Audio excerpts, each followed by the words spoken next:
फ्यापुल्ला म Sujan Tamang and welcome to my vlog Sujan Manita vlog. र आज चाहिँ सरस्वती पूजा र सरस्वती पूजाको दिन चाहिँ हाम्रो मेरो भदिनी ब्युटिफुल भएर बसिरहेछ गाइज। खोइ हाई गर्छु हाई। अनि नानी चाहिँ त्यहाँ सुतिरहेछ र आज चाहिँ हाम्रो चोकमा आउनु बहिनीहरू यहाँ पुरै सङ्कलनको लागि यो चाहिँ 100 करोड दीप प्रचलनको लागि यो चाहिँ नेपाल आमा स्वस्तिक शान्ति पूजा अभियान 2082 को रहेछ।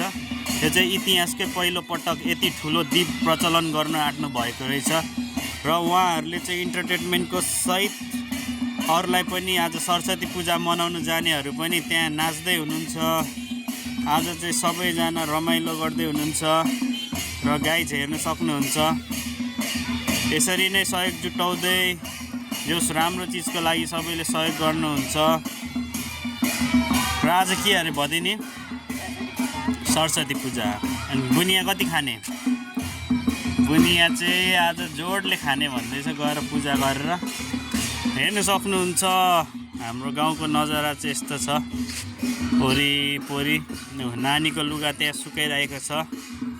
डोको पनि पो आएछ ल है गाइज। डोको पनि हेरौँ। यो डोको नदेखेको धेरै होला तपाईँहरूले। यसलाई भन्छ डोको।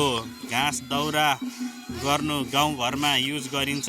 केही सामानहरू बोक्नु। पहिला त कतै कसैको सेब हो तोङबा बोक्ने यसमै हो है गाइज। र यहाँ हाम्रो कान्छो चाहिँ मस्त सनबाथ लिइरहेछ। सनबाथमा चाहिँ उहाँको आराममै नै सुतिरहेको हुन्छ।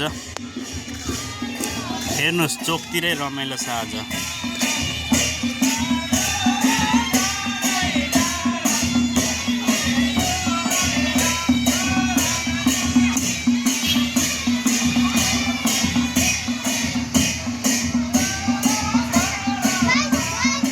बाई शान्तामा पनि जाने हो। सधैँ हामी चाहिँ सरस्वती पूजामा अब राम्रोसँगले मनाउँथ्यौँ नुहाएर स्कुल गएर। अब यसपालि चाहिँ त्यस्तै भयो गाइज नानीले गर्दाखेरि। अब नेक्स्ट टाइम मनाउने छौँ। नानीको कान छेडिदिउँ भनेको अहिले शुक्ल पक्ष के चल्दैछ राम्रो छैन भनेर हामीले चाहिँ गरिनौँ हो। अब कुनै 5 मिनटतिर राम्रो साइड जुराएर छेडिदिनेछौँ हामी। र आज चाहिँ सरस्वती पूजा भएको हुनाले सबैजना मनाउनु स्कुल जाँदैछ रेडी भएर। रमाइलो गर्दैछ गाइज।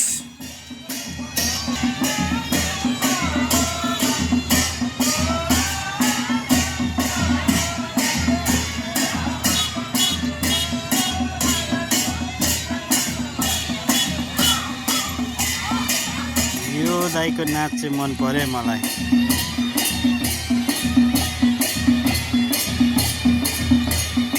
यो दाइले चाहिँ खतरा हान्दै हुनुहुन्छ है चुड्के।